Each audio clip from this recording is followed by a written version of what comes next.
Number 804 रामो भागा ना बीमार कैदी नंबर 804 रामो भागा ना बीमार कैदी नंबर 804 वजीर आजम इमरान खान वजीर आजम इमरान खान सबका जिक्र शान से बेशुमार बेशुमार सियासी के दिन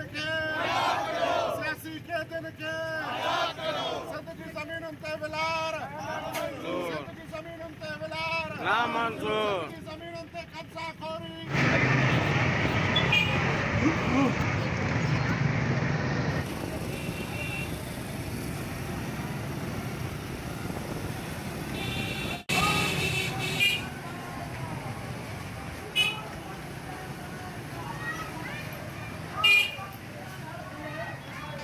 के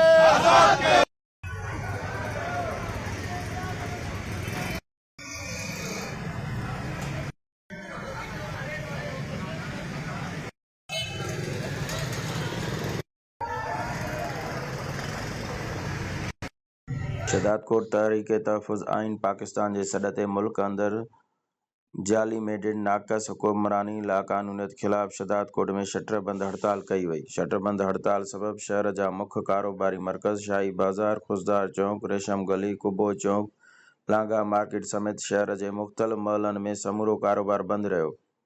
असर वेल खां तहरीक तहफ़्फ़ुज़ आइन पाकिस्तान में शामिल पार्टियुनि SUP, PTI, GDA समेत वहदत मुस्लिमीन जा कारकुन नाहिद ख़्वाड़, आसिफ़ मक्सी, मुबीन मक्सी, अलदात खुश्क, रमीज़ राज़ा तुन्यो समेत ॿियनि पार्टियुनि कारकुननि मोटरसाइकिल जो गश्त करे कोटूमोटू चौक ते पहुची टायरनि खे बाहियूं ॾेई रोड ब्लॉक करे छॾियो। उन मौक़े ते कोशिश डिजिटल सां ॻाल्हाईंदे बिस्मिल्लाहिर्रहमानिर्रहीम। मां नाहिद ख़्वाड़, लाड़काना डिवीज़न जी सीनियर नाइब सदर मदर विंग। जीअं त असांजे क़ाइद इमरान ख़ान जी कॉल हुई त 8 फरवरी ते पूरे पाकिस्तान खे बंदि कयो, पहिया जाम ऐं शटर बंदि हड़ताल।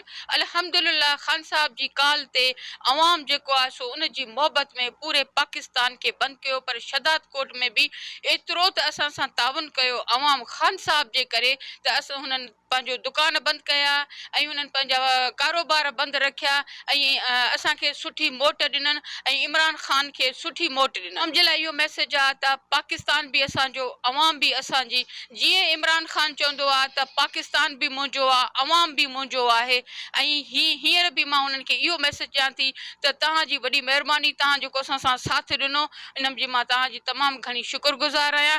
आईंदा बि अहिड़ा जेकॾहिं ख़ान साहब जी कॉल अचे या ऐलान थिए त उन में भरपूर असां सां ताउन कंदा ऐं असांजो साथ ॾींदा। जीअं त क़ाइद इनक़लाब इमरान ख़ान जे हुकुम जे तहत सॼे मुल्क में अॼु 8 फरवरी जो रोक ऐं शटर बंदि हड़ताल हुई, जंहिंमें सॼे मुल्क में तक़रीबन सभु शहर बंदि हुया।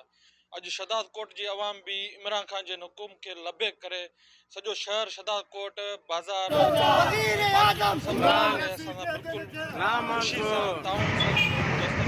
शहर जे कारोबारी पंहिंजा दुकान जा दरवाज़ा बंदि कयो ऐं हिकिड़ी असां हिमायत कयो।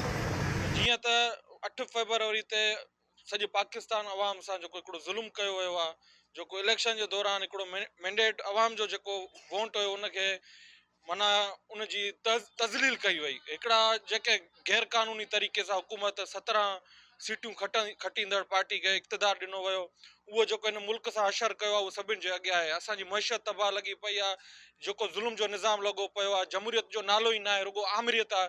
असां हुन आमरियत खे ॿुधाइण था चाहियूं त ज़ुल्म जो निज़ाम नथो हली सघे। पाकिस्तान खे पंहिंजो आइन जे तहत पाकिस्तान जेको आइन आहे उन ते पाकिस्तान खे हलायो वञे ऐं अवाम जो जेको मैंडेट आहे उहो अवाम खे मोटाए ॾिनो वञे ऐं अवामी हुकूमत आंदी वञे। जेकी सिलेक्शन वारी हुकूमतियूं उन्हनि खे ख़तमु करे रिजेक्ट कयो वञे ऐं अवाम जी हुकूमत हिते पाकिस्तान में मुक़ररु कई वञे। मरकज़ी क़यादत PTI जे तरफ़ां इमरान ख़ान चेयरमैन जे तरफ़ां हीअ कॉल ॾिनल हुई ऐं जंहिंमें असां हीअ जेका गवर्नमेंट आहे फार्म 47 वारी, इनखे असांजे शदादकोट जे अवाम, तिजारत, ताजिर ऐं जेके बि दुकानदार आहिनि उन्हनि जी सहकार जे ताउन सां उनखे रिजेक्ट कयो वियो आहे ऐं असां शुक्रियो अदा कयूं था शदादकोट शहर वासियुनि जा जंहिं असां सां भरपूर ताउन कयो। गुलज़ार अहमद चांडियो, कोशिश डिजिटल, शदादकोट।